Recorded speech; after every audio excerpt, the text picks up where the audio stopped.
tey nag ñu affiché fi beneen affaire boo xamante ni yaakaar naa ni weer bi moo ko laaj fu gis lii ñu yore ci suñu dënn gis soxna si ak taxawaayam donc nga xam ni sport bi ñëw na ci autrement mais 50-50 yi tey nag dañoo bëgg moom en tant que sage-femme balaa ñuy dugg ci cadre sage-femme ñu dugg ci cadre sport kon tey dañ koy invité de 5 minutes boo xamante ni dañuy accompagner ñu jox ko un programme de sportif.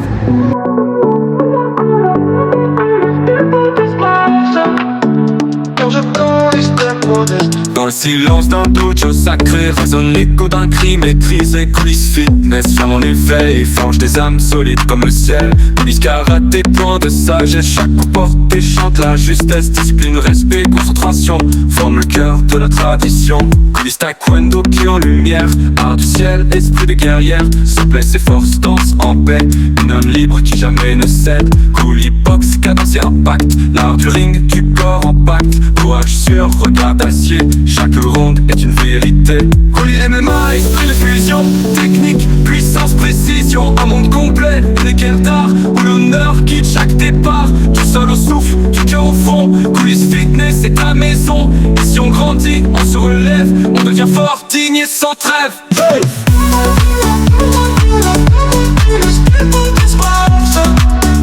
Quand je cours les steps au espace.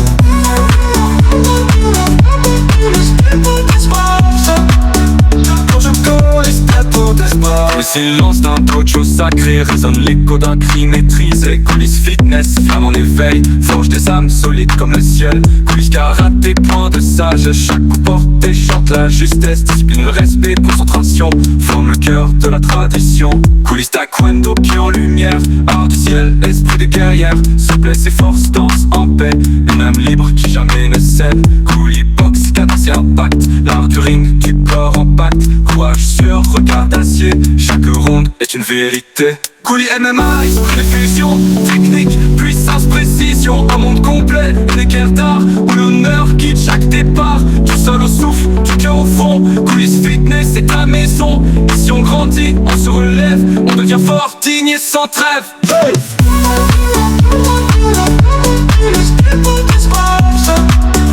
Quand je cours les steps au espace.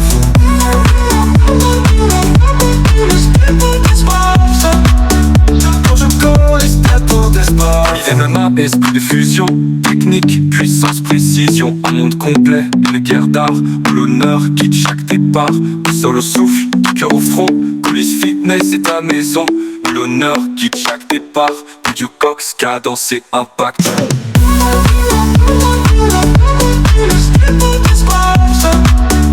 Quand je cours les steps au espace.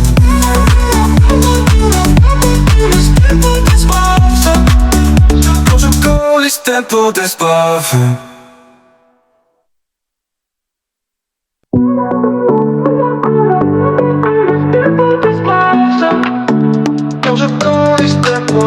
Dans le silence d'un dojo sacré résonne l'écho d'un cri maîtrisé. Coulisses fitness, flamme en éveil, forge des âmes solides comme le ciel. Coulisses karaté, point de sagesse, chaque coup porté chante la justesse. Discipline, respect, concentration, forme le cœur de la tradition.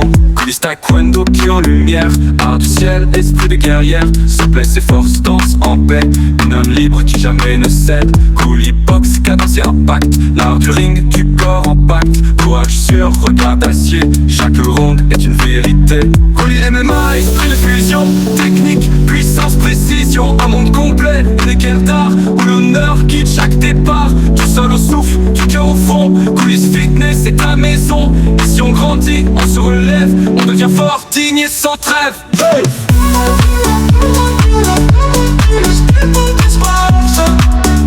Quand je cours les steps au espace.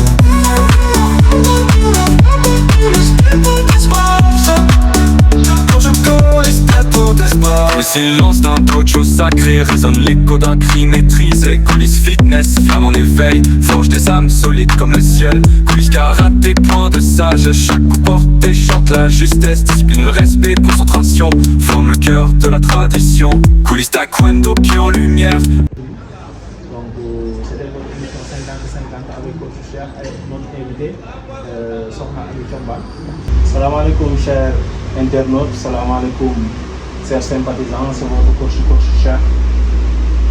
Comme d'habitude 50-50 émission Fast Track la émission bu leen di dimbali ngeen gis pratique sportive bi mais suñu invité aussi ngeen découvrir ko ci beneen facette ak facette bu mu munti nekk ngeen découvrir ko ci le coach donc moom moo tax tey ñu am invité bu ñu indi par rapport ak octobre rose bi ak yi ci aju tey nag ñu ne octobre rose et prévention lan moo waral loolu lu waral ñu war a prévenir def prévention ci octobre rose donc balaa ñu ci avancé dañ koy bàyyi suñu invité mu présenté wu wax ñu fonction yi nga xamante ni moom lay occupé dans la vie courante yi ñuy def tous les jours donc su di balay ñu paftal ci suñu question c'est di fay salaamaaleykum.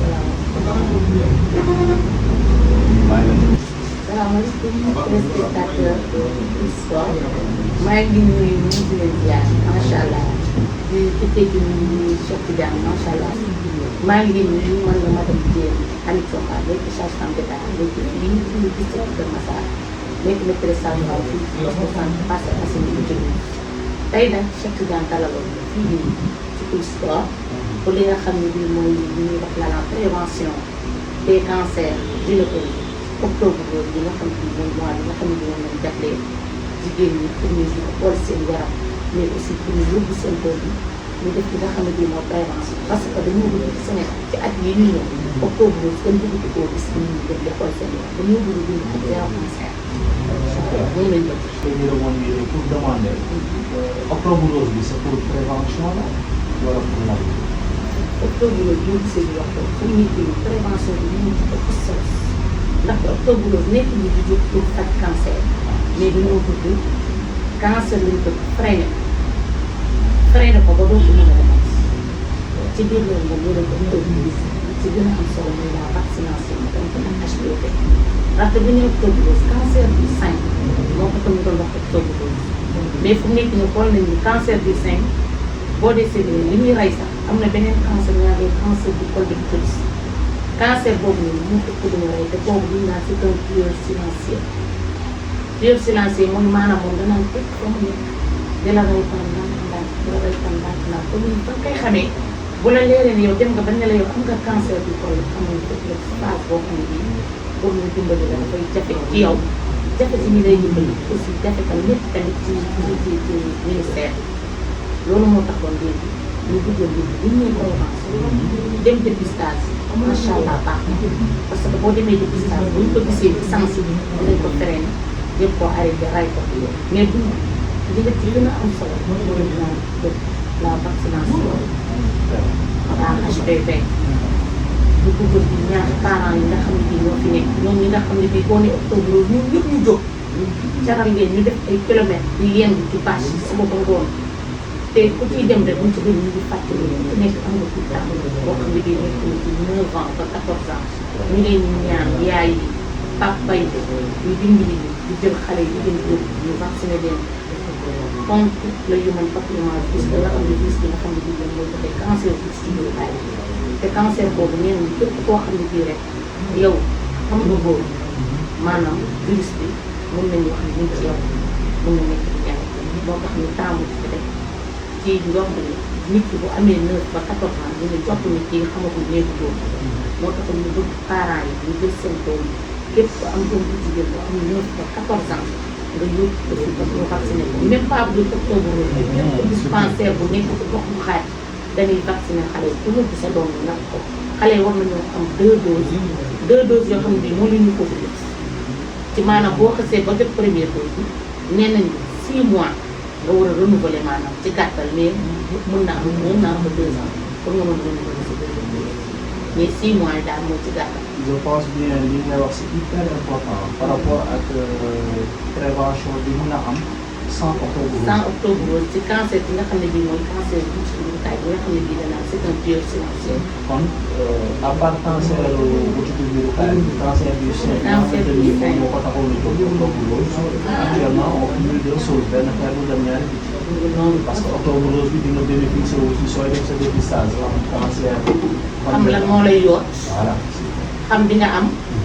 mais aussi pour fagal pour ëllëg Sénégal ñu dund ak 0 cancer.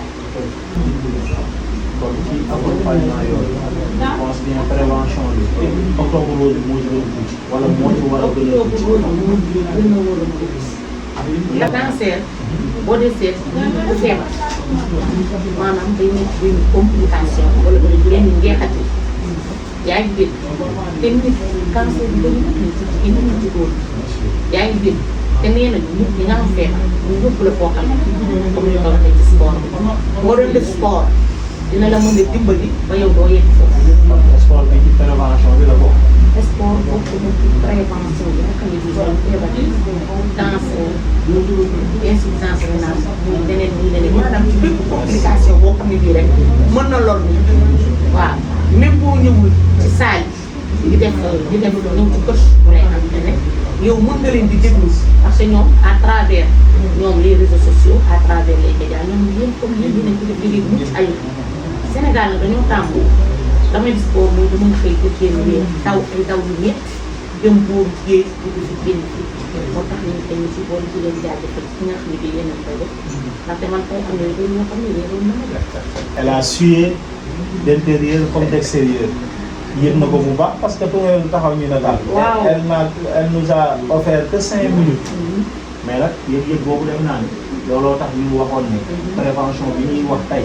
octobre rose. ñu xam ni prévention bi dafa war a nekk au delà yaa ngi koy énumérer léegi. mais li ngay prévenir même soo ko xamul. mentalement nga forger sa mental. physiquement nga forger sa physique dina permettre lépp lu waroon a développer ci sa organisme du amati zone de développement. mooy li ma gis fii léegi ci salle d'entraînement. kon nag lu ma xamul woon ma ñëw du ma ñëwee 5 minutes rek am na foo ma yóbbu ci 5 minutes rek am nga foo ma yóbbu foo xam ne nee naa nag bari yeboon nag ñi nga xam ne bi ñoom laa war a dem wax ak ñoom bari yeboon ngeen dégg. ah moom daal ngeen ñëw de.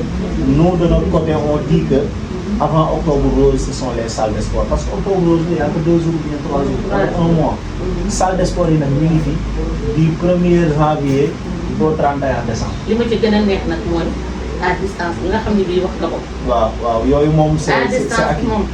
à distance bi on le fait avec des cours plus online lañ ko tuddee programme online. à distance ñi nga xam ni amuñu jot on est trop surchargé. waaw des fois tamit déplacement bi na obstacle. bien sûr pour à distance bi moom. sa kër ngay toog ànd ak sa doom. wala ànd ak sa borom kër. police mu partage le lien. nga dugg pour defal le programme antidaté nga xam ban programme la. lañ war a suivre pour préparer vos accessoires boo ca amul sóoru police est là pour vous accompagner avec les accessoires. ñu doxal on va s'activer parce que nag wér-gu-yaram il faut que ñu def ko ñun noonu sacerdoce mooy il faut que ñu changer les mentalités de telle sorte que. ni ñuy war a xëyee soo waree voyage sentir que ni vous avez benn kër nga wàcc dugg ci restaurant lekk noonu la ñu war a changer mentalité de telle sorte que ku ci voyage yi heure entraînement jot vous êtes véhiculé ou bien am nga opportunité escale nga droite dugg sa salle de sport bi la gën a jege foofu wala sa heure entraînement jot nga def sa cours à distance soo paree ñu continuer sa activité parce que li ko nag mooy faj boppam discipline sportive dafa am solo xam naa ne dinañ ci dugg lan mooy discipline sportive mais madame est-ce que yaa qu'est-ce que vous pouvez ajouter ci prévention yi de plus par rapport ak ñaar yi ñu joxagum muy teel a dem defi ji dépistage dem defi ji sport ak lan. la vaccination mooy xale yi tout temps vaccination 14 ans xale jigéen ñi. kon nag am na loo xamante ni nit mooy faj boppam mag aussi mooy faj boppam te ku ci am njaboot soo wéree sa njaboot wéroo parce que yaa ngi bëgg ay yitteem ici à 14 jours ñu yëg ni yéen a ngi def liggéey bu am solo daaw police complexe police bi M3 organisé woon na octobre rose ñoom ñoo ko utilisé woon ren nag ñu ne dañ koy changer ci beneen modèle parce que on voit que les mentalités ça change mais petit à petit et ça devrait être benn à flot dafa war a changer fii parce que wér-gu-yaram moom xel yëpp ci war a dajoo ne lii kat daf ñuy indi musiba kon nañ ci war a fagarandoo ensemble moo tax je pense bien on donne on m'a informé aussi waa dispensaire bu dañuy def ak le 15. voilà incha allah bu ñu ko fekkee képp ci am problème rek ñun dinañ la jël en charge ci li nga xam ne bii moo toll ci suñu ci médecins yi fa nekk ñu toll ci seen niveau. incha allah donc c'était votre émission 50-50 prévention avec Octobre Rose. bientôt ci biir weeru octobre bi. merci à vous madame. Merci beaucoup. Merci aux téléspectateurs.